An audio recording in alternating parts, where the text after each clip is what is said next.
जिल्ह्यामधला drugs या विषयावर बऱ्यापैकी नियंत्रण येता जिल्ह्यामधल्या क्राईमवर नियंत्रण आणण्यासाठी काही केलं पाहिजे असं लक्षात घेऊन 1 महिन्यापूर्वी क्राईमची दर आठवड्याला माहिती मिळावी, त्याच्यावरच्या उपाययोजनांचा विचार व्हावा, त्याचा पाठपुरावा व्हावा म्हणून एक टास्क फोर्स तयार झाला आहे.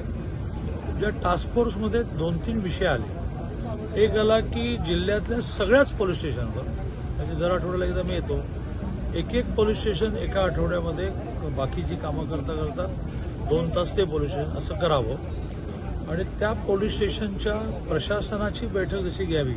पोलीस स्टेशनचा इन्चार्ज PI, त्याचे 2 सहाय्यक, SP बरोबर, DYSP बरोबर, ॲडिशनल SP बरोबर आणि माहिती घ्यावी त्या पोलीस स्टेशनची आणि परिसरातल्या लोकांना म्हणावं की तुमचं म्हणणं काय आहे ते घेऊन या. त्याची सुरुवात आज केली. कुपवाड MIDC पोलीस स्टेशनमध्ये थोडा असं आपलं इम्प्रेशन आहे की क्राईम थोडा वाढला आहे. एक कारण आहे की मोठ्या प्रमाणावर कारखान्यातले कामगार, त्यातले बऱ्याच जणांची बॅकग्राऊंड माहिती नसते. कामगार म्हणून त्यांचे आपापसामध्ये असणारे संघर्ष यातून घटना घडता येईल खरं असलं तर त्याच्यावर धाकतं निर्माण झालंच पाहिजे आणि म्हणून मग मोठ्या प्रमाणावर स्ट्रीट लाईट्स वाढवणं, CCTV वाढवणं, गस्त वाढवणं, मग ॲक्सिडेंट होतात ते लक्षात घेऊन स्पीड ब्रेकरला परवानगी नसेल तर ते जे पांढरे पट्टे आहेत की ज्याच्यामुळे स्पीड ब्रेकर नाही पण तो स्पीड तर कमी होतो, ॲक्सिडेंट कमी होतील आणि पार्किंगचा एखादा स्लॉट डेव्हलप करणं अशा सगळ्या विषयांवर चर्चा झाली.